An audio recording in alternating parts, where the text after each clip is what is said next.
Welcome back to the channel. Today, I'm going to explain a comedy romance anime called Love Lab.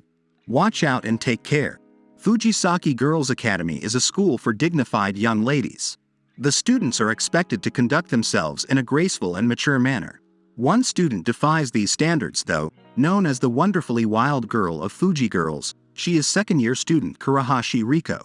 Riko is nicknamed as the Wild Kid. She displays her wildness one morning by preventing two underclassmen from getting hit by a soccer ball which boys from another school purposely kicked in their direction. The students who witness this sight are going gaga over her. Obviously, she is popular and well-liked by everybody. Unfortunately, it appears to be that she is oblivious of this fact. Another popular student is the student council president, Maki Natsuo. The students address her as Princess Fuji because she possesses both beauty and brains. Riko overhears a conversation among students calling Natsuo this, and she feels sorry for the girl being given such an embarrassing nickname. Little does Riko know that hers is a few levels higher than that on the embarrassment scale. One day, while at school, a teacher asks Riko to hand over some papers to Natsuo. She thinks this is a pain and complains, but obliges nevertheless. When she arrives at the student council room, she catches sight of Natsuo kissing the lights out of a body pillow. She was so shocked by what she saw that the papers slipped from her fingers. Natsuo regains her composure and says that what Arshe saw was just an illusion. Riko points out that there's a drool-covered body pillow beside her. Now Natsuo's Princess Fuji image is forever ruined. Riko tries to comfort her, saying that what she saw was too pathetic that she couldn't even make fun of it. This is anything but comforting.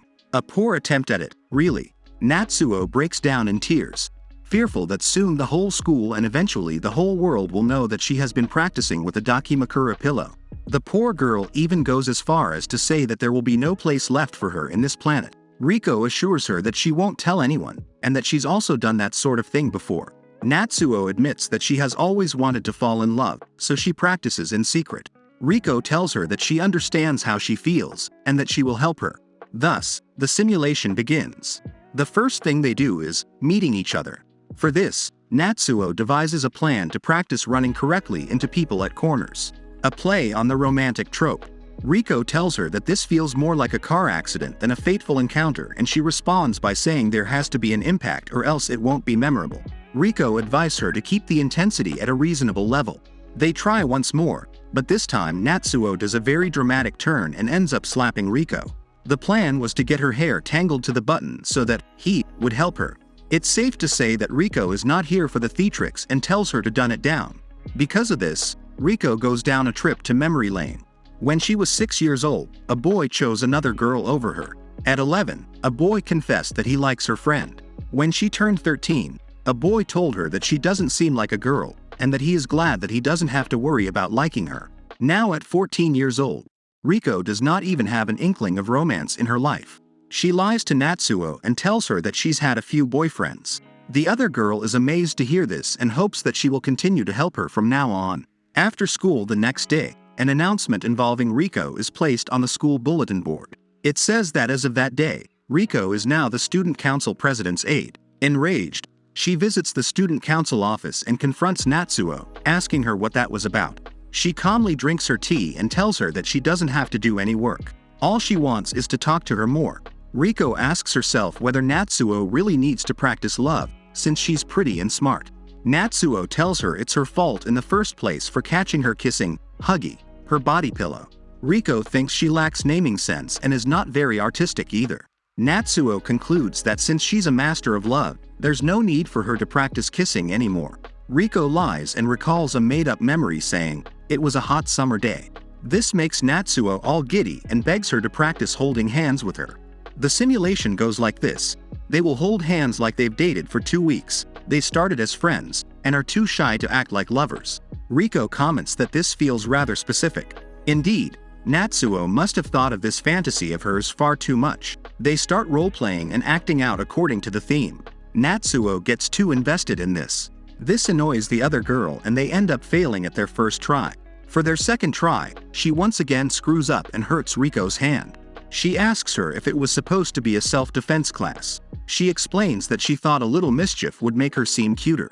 The two stop for a while, and Natsuo asks Riko what it was like when she first held hands with her boyfriend. Riko is taken aback. Now she must come up with more lies. She tells her she'll answer her question when she comes back the next day, and Natsuo looks forward to this. One day after school, Riko, being the student council president's aide, is hanging out in the student council room. She wonders where the other members are, so she asks Natsuo about it. She explains that she is the president and vice president at the same time. The former president asked her, angrily, to become the president herself since she was already doing all the work and leaving none for her to work on. The treasurer was sketchy and seemed scary, so she asked her to stop showing. As for the secretary, she is too shy, but she does her job well, often leaving out completed paperworks by the door or cleaning the room whenever no one else is around. It seems like Natsuo is the student council. She's taking the phrase, one-man show, to a whole new level. Natsuo does not see any problem with this since she is able to handle all the tasks herself. She also has a bit of an ego, being very aware that she's talented and can do things all by herself. Riko insists that there is a problem with this, asking her what would happen if she takes on too much work and breaks down. She adds that boys like girls with flaws, adding that a little clumsiness goes a long way. Natsuo takes her advice seriously. The next day, she intentionally gives out the wrong papers to all the teachers. It wouldn't have been much of a problem if it weren't the love research notes that she's given out instead. Riko panics and the two run to the teacher's office to immediately get rid of the love notes. Thankfully, no one has read them and Riko scolds her for this. For their next love practice, they will be tackling encounters, but this time with the operation, drop a handkerchief and have it picked up. In Natsuo's fantasy land, she'll drop her handkerchief at the hallway and a boy will pick it up for her. Instead of accepting, she'll run away. The boy will give chase until they end up at a dead end, like a cliff. At the cliff, the boy will suddenly confess his feelings for her. Riko pulls her out of fantasy land and tells her that she'll just piss him off if she runs away, and that it's rude. As Natsuo convinces her to take part in her love practice, she asks her, "Are you sure you're not stupid?" Natsuo responds that she's always using her talented mind to think of ways to handle any situation. She shows her the back of her handkerchief, in which she has written her name and contact details. Natsuo sure did not come to play. She's going head first into love, and no amount of common sense could stop her. The next day, as soon as Riko arrives at the student council room, Natsuo greets her enthusiastically, saying that they should study ways on how to make the back of their necks look attractive. According to her, men get excited when they see the back of a woman's neck, so they could come up with ways in order to show off their nape. Riko tells her to just tie her hair up normally. In the end, she ends up tying Natsuo's hair herself. She says she's happy to have a friend tie up her hair since she's never experienced it before. When she's done tying her hair up, Natsuo is happy about it and spins around to show off her nape. She ends up spinning too fast that she falls face flat to the floor, nauseous. Riko comments that if the students who idolized her would see her in such a state, they'd be crying. It turns out that the first-year secretary witnesses the two bonding over their hair and overheard their conversation about love. She sees this as Natsuo acting out of character and is shocked to see this other side of her. She quietly crawls her way to the door, but ends up making a sound which startles the two. Now that they've seen her, she has no choice but to apologize. She quickly runs away. It's been 2 days since that incident, but still Natsuo could not recover from it. Riko tries to console her by using her Huggy. Natsuo relays she would rather be laughed at than become someone to run away from, just as the secretary had done. Meanwhile, the secretary, Tanahashi Suzune, has also been pondering about the incident. She recognizes that what she saw was a secret that Natsuo and Riko shared. She thinks that they must be angry with her. Riko takes it upon herself to visit Suzune in her class. When she gets there, all the first-year students recognize her and stop whatever they were doing. As expected of the wild kid, her presence alone can influence a room. Suzune, perhaps out of panic, runs away and goes to the restroom to hide. Riko follows her and asks her why she was hiding in the student council room. She responds that she didn't mean to hide and that she's not brave enough to face them. She explains that she intended to leave the paperwork that she did, but before she could leave the room, Natsuo arrived, which made her hide. Suzune apologizes, but Riko tells her that there's no need and that she should talk to the president instead. That day after school, Suzune arrives at the student council room earlier than the two. She plans to do some cleaning before they arrive. She opens the closet full of stuff that aren't normally used. Huggy is one of them. She is swept away by the stuff and ends up falling to the floor. Riko and Natsuo arrive and find her on the ground. With Huggy on top of Suzune, Natsuo declares that Huggy is cheating on her.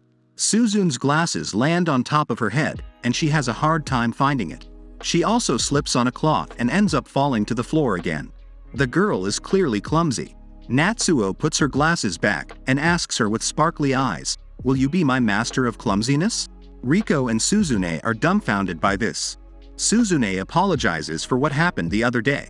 Natsuo asks her if she's disappointed to learn how she really is, but the secretary says that the difference between her usual behavior and her actual self is cute.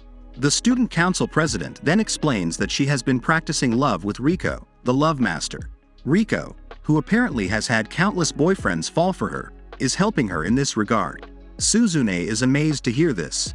She says she has a hard time talking to boys too. Riko is feeling guilty about having lied to Natsuo, and now it seems like Suzune is also involved. She means to tell them the truth, but did not have the heart to disappoint them. Not like this. In the end, she decides to continue with this farce. The following day, Riko and Suzune are greeted by the sight of Natsuo lying on the ground. The two panic, but then when the former checks up on her, it turns out it is just part of her plan to practice being carried like a princess. Natsuo says that the typical situation in which a girl is carried like a princess is when she loses consciousness, but she's never lost consciousness before. And so does Riko. Suzune, on the other hand, tells them that when a person becomes unconscious, some people smirk with the whites of their eyes showing. They decided to switch to another topic, spraining one's ankle. Natsuo starts acting like she sprained her ankle and asks if anyone could carry her. Riko comments that she shouldn't just wait for someone to do that. She starts blurting out her very own fantasy, saying that instead of being so eager, she should act embarrassed and refuse to accept his offer at least once. She'll try to stand her ground but then be swept off her feet by the gentleman offering to carry her. Maybe he'll even comment on how light she is. Riko gets carried away sharing her very own fantasy, but the other two thinks that she's describing something that actually happened to her. Suzune asks her how to make herself lighter, and she just comes up with whatever idea came to her mind, saying that she should tighten her stomach. Natsuo questions how she could be cuter, and Riko just gives a generic answer, saying, "It's in the eyes." The master of love sure is having a very hard time. The next day, both Riko and Natsuo receive hate letters addressed to them. This doesn't seem to bother them at all, though.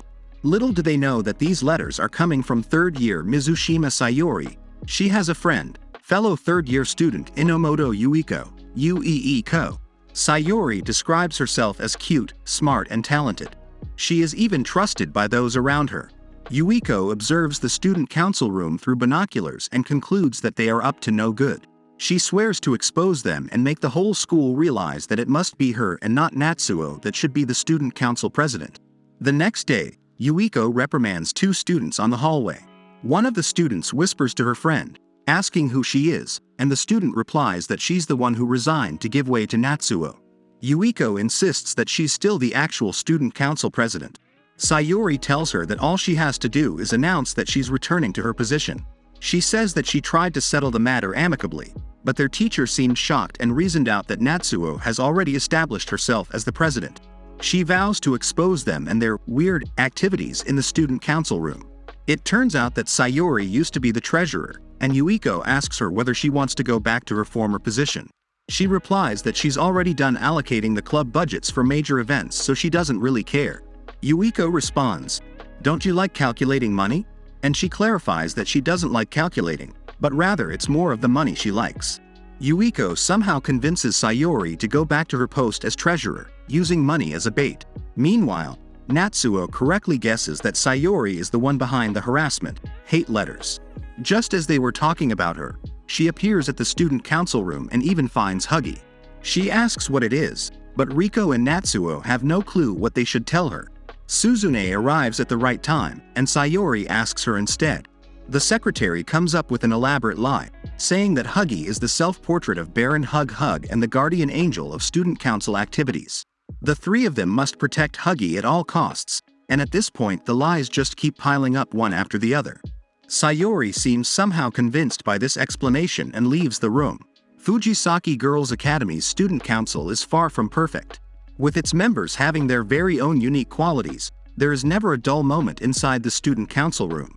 Despite facing a vicious opponent who plans to expose their secret affairs, they work together to protect their secret. Thanks for watching this recap. Don't forget to leave a like and subscribe to ES Anime if you haven't already. See you on the next one. Bye.